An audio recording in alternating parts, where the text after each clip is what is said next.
Last year, 11th grade, this is from then. I started these trees. I had researched an artist called Barbara Assman, who is from Canada. She photographed trees and did something similar, but in like a high-rise building in an office district.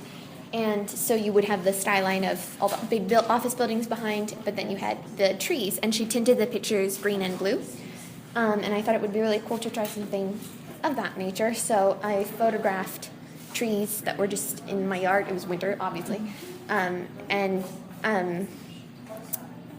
cropped them down to the size of the windows, or into, I cropped them into panels, and then I mixed them up so that they wouldn't match, and then I changed the saturation so that they were kind of weird colors, because I wanted people to walk by them and enjoy not knowing what to expect or not understanding it, because first you'd have that opposition of the more geometric shape of the square windows, or rectangular windows, and the more organic of the trees.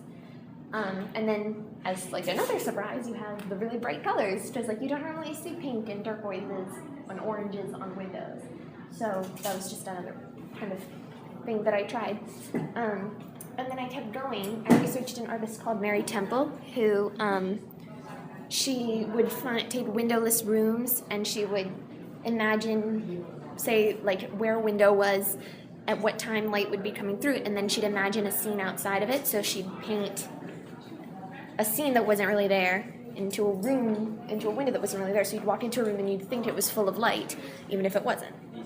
And I tried to do something like that. These are just shadows on snow. The same trees, but I again mixed it up. I didn't quite want them to match in anything other than shape of the window, because I wanted, again, the viewer to enjoy the sense of not knowing and not quite understanding what it was.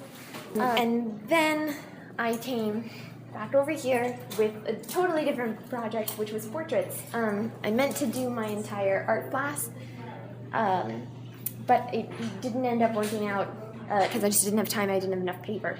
So I chose a couple of people, and I wanted to find a way to represent kind of their identity. I was inspired by the Justine Graham project that happened at school last year, but she was trying to represent a school critique the current practice of the school portrait, because it doesn't really accurately reflect the person, maybe.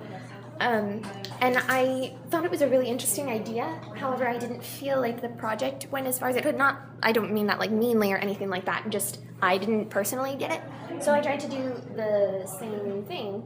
I don't know how successful I was, but I just tried to represent their identity with their art.